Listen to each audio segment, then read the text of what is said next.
আসসালামু আলাইকুম এভরিওয়ান। আমি আজকে আপনাদের সামনে নিয়ে এসেছি ভীষণ মজার একটি আলুর চিপ। এটা কিন্তু বাসায় খুবই অল্প সময়ে আপনারা বানিয়ে খেতে পারবেন। আশা করি অনেক বেশি ভালো লাগবে।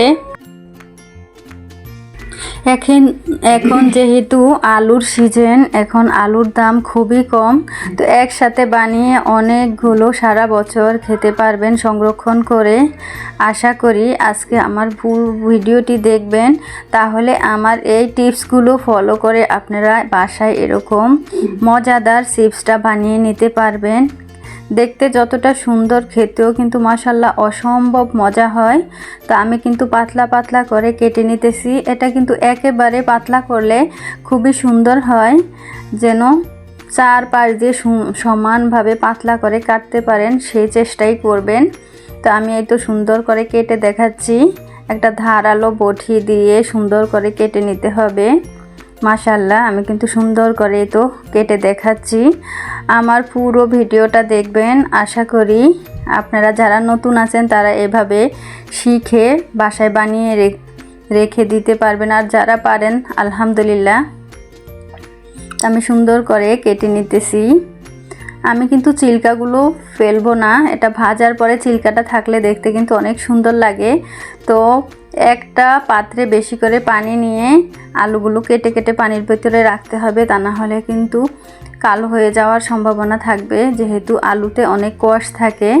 তো আমি ধুয়ে পরিষ্কার করে এখন এই যে দুইটা হাঁড়িতে পানি গরম করে নিয়েছি। অবশ্যই গরম করে দিবেন। আলুগুলো দিয়ে শুধু একটা বলক উঠলেই নামিয়ে নিতে হবে। এরকম করে সিদ্ধ করে নিলে কিন্তু আলুর চিপসটা অনেক সুন্দর হয়। অনেকে কাঁচা বানায়, তো সেক্ষেত্রে কিন্তু আলুগুলো কালো হয়ে যায়, দেখতেও ভালো লাগে না। আর এভাবে যদি একটু ভাপ দিয়ে নেওয়া হয় তাহলে কিন্তু চিপসটা অনেক সুন্দর হয়।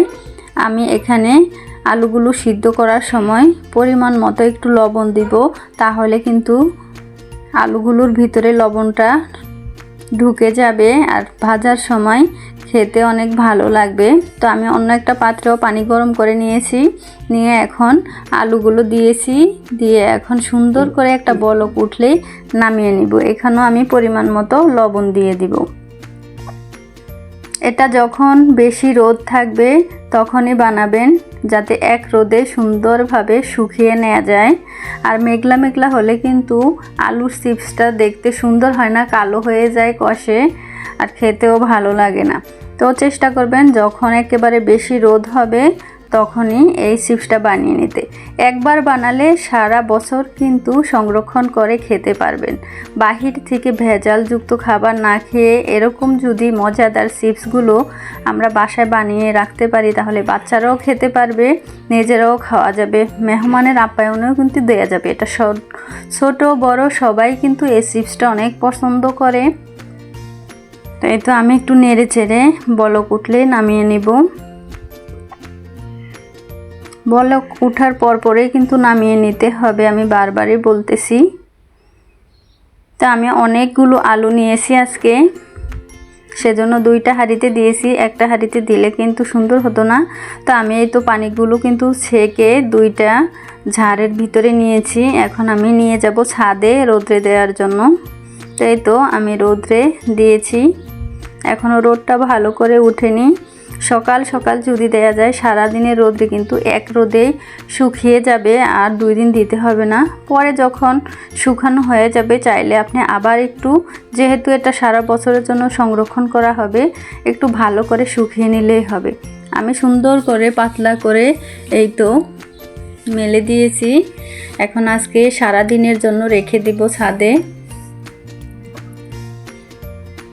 দেখতে কতটা সুন্দর হয়েছে মাশাআল্লাহ। আর আমি ছাদে তো বিভিন্ন গাছ আছে, আমি আপনাদের সাথে সেই ভিডিওগুলো একটু শেয়ার করতেছি।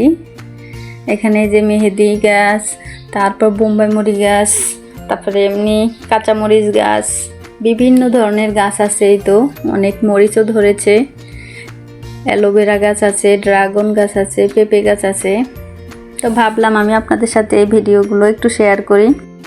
তো এখন যেহেতু অনেক রোদ আছে, সেজন্য আমি আবার আজকেও অনেকগুলো আলু সিদ্ধ করে নিয়েছি, নিয়ে হালকা কিন্তু একটু হলুদ দিয়েছি। দেখুন হলুদটা দেওয়ার কারণে কিন্তু কালারটা অনেক সুন্দর হয়েছে।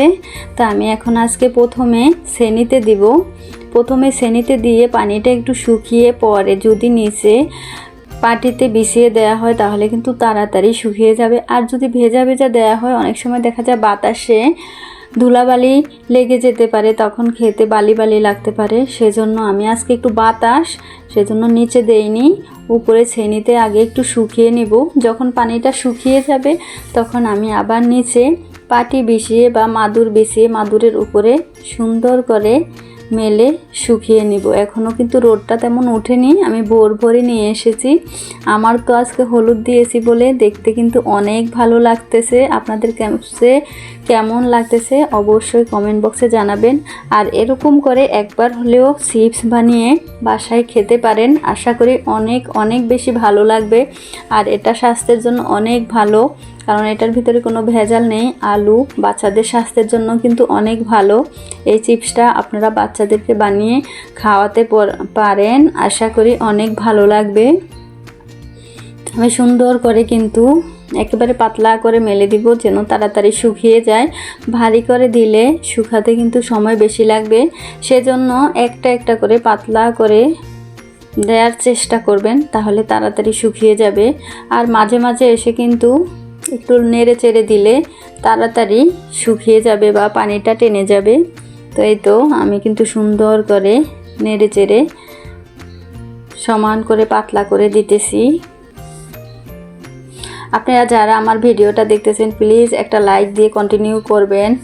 আর এই তো দেখুন মাশাল্লাহ আমার চিপসগুলো কিন্তু অলরেডি শুকিয়ে গেছে। আমি কিন্তু অনেকগুলো চিপস বানিয়েছি মাশাল্লাহ। এই তো দেখুন একেবারে মুচমুচে হয়েছে, ভেঙে দেখাচ্ছি।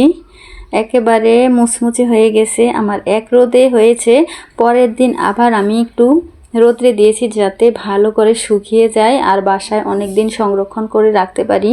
তো আমি তেলটাকে গরম করে তেলের ভিতরে দিয়ে দিয়েছি। দেখুন চিপসের মতো মাশাল্লাহ কতটা সুন্দর হয়েছে। আমি রাত্রে ভাজতেছি, প্লিজ লাইটের আলোটা তেলের উপরে পড়ে কিন্তু ওরকমভাবে বোঝা যাচ্ছে না, আমি আন্তরিকভাবে দুঃখিত, আপনারা প্লিজ ইগনোর করবেন। এই তো আমি কিন্তু চিপসগুলো সুন্দর করে দিতেছি আর উঠাইতেছি, একেবারে সময় লাগে না। তেলটা একটু ভালো করে গরম করে যদি দেন তাহলে কিন্তু খুবই অল্প সময়ের ভিতরে আপনার চিপসটা ভাজা হয়ে যাবে। তো আমি একটা ছাঁকনি দিয়ে সুন্দর করে ছেঁকে উঠিয়ে নিয়েছি। এখন আমি একটু বিট লবণ দিয়েছি আর একটু মরিচ গুঁড়ো দিব। বিট লবণটা দিলে কিন্তু খেতে অনেক ভালো লাগে। তো দেখতেই তো পারলেন কতটা সুন্দরভাবে পারফেক্টভাবে আমি চিপসগুলো বানিয়ে নিয়েছি। দেখতে যতটা সুন্দর হয়েছিল খেতেও কিন্তু মাশাল্লাহ অসম্ভব মজা হয়েছিল। আজ এ পর্যন্তই। সবাই ভালো থাকবেন, সুস্থ থাকবেন, নিজের প্রতি যত্ন দিবেন। আবার দেখা হবে অন্য কোনো ভিডিওতে। আমার চ্যানেলটা সাবস্ক্রাইব করবেন, বেশি বেশি শেয়ার করবেন।